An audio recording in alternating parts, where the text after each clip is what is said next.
Ok. Bonjour à tous, Bonjour. c'est Alexandra et Julien d'Équilibre Chaud. On est très ravis donc de vous retrouver cette semaine pour vous parler de notre vision de la liberté. Alors bien entendu, d'accord, ça reste subjectif, c'est notre point de vue, ok?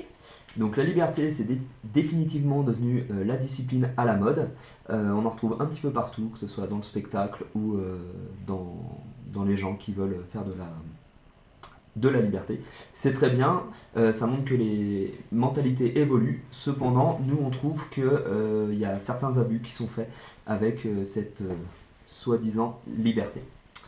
On est d'accord, donc dans liberté, on a le mot libre, d'accord? Donc pour nous, la liberté signifie être libre de ne faire ou de ne pas faire. De notre point de vue, il y a donc deux approches. La première, c'est la discipline et la liberté, qui consiste en gros à réaliser des figures en liberté.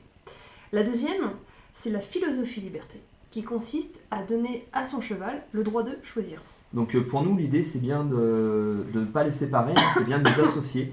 Mais par contre, c'est de se dire, bah voilà, et si le cheval prenait plaisir à faire de la liberté? Donc en gros, pour nous, la liberté, eh bien, c'est ça. C'est ça.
Alors, nous voyons souvent des choses très spectaculaires et franchement, on est les premiers à être admiratifs. Malheureusement, lorsqu'on regarde en fait les signes quand on voit le cheval, on se rend compte qu'il est parfois lassé, parfois même exaspéré, parfois éteint et pire, parfois apeuré.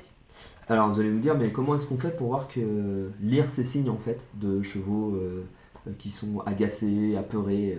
Bah, il y a plusieurs signaux que le cheval peut envoyer. Donc on va vous donner quelques astuces. Donc par exemple déjà si vous voyez qu'un cheval a la queue qui fouaille. Alors la queue qui fouaille, qu'est-ce que c'est? C'est le cheval en fait qui fait des mouvements avec sa queue. Elle est un peu différente de quand le cheval enlève les insectes, hein. Quand il enlève les insectes, il fait en général un mouvement du haut vers le bas. Alors que là, quand le cheval est agacé, il fait un mouvement légèrement circulaire. Là, on va vous mettre une petite vidéo de chaman qui, lorsqu'on lui fait une demande, dit qu'on l'agace un petit peu. Voilà, on vous laisse regarder.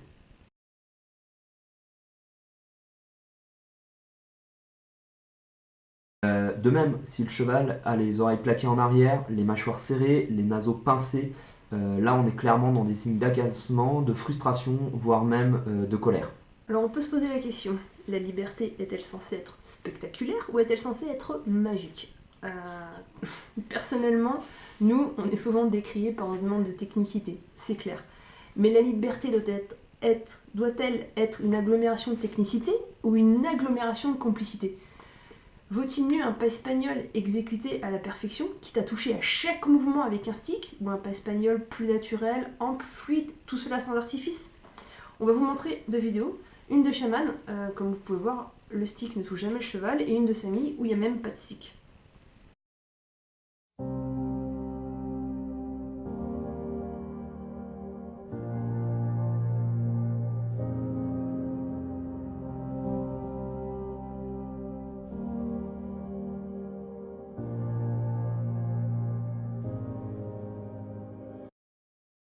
Nous invitons à lire les expressions que les chevaux renvoient. lorsque vous les voyez dans des spectacles ou même quand vous voyez des vidéos sur internet, pour voir en fait si là où le cheval avant était contraint physiquement, on va dire avec des enraînements, des éperons, tout ce genre de choses, à lire si maintenant justement ce qui était avant physique n'est pas devenu psychologique, si la contrainte en fait maintenant elle n'est pas psychologique. On dit souvent que le stick est le prolongement du bras, mais nous on se pose la question, est-ce qu'il est réellement nécessaire d'avoir un stick pour faire de la liberté? Et avec certains de nos chevaux en fait on n'utilise plus du tout de stick. On vous laisse voir un petit extrait.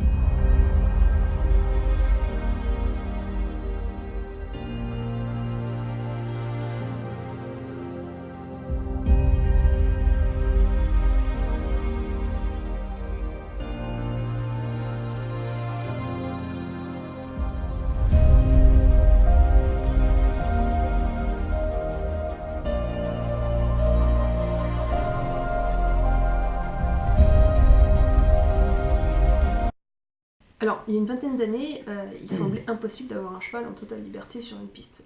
Or maintenant, on voit même plus que ça, et même parfois jusqu'à presque 20 chevaux évoluant en liberté. Alors moi je vous pose la question, ne devons-nous pas continuer en fait à aller de l'avant et faire justement progresser cette discipline? Et si plutôt de refaire ce qui existait, on essayait de le faire différemment. Nous, notre idée, c'est de présenter en spectacle des chevaux sans stick.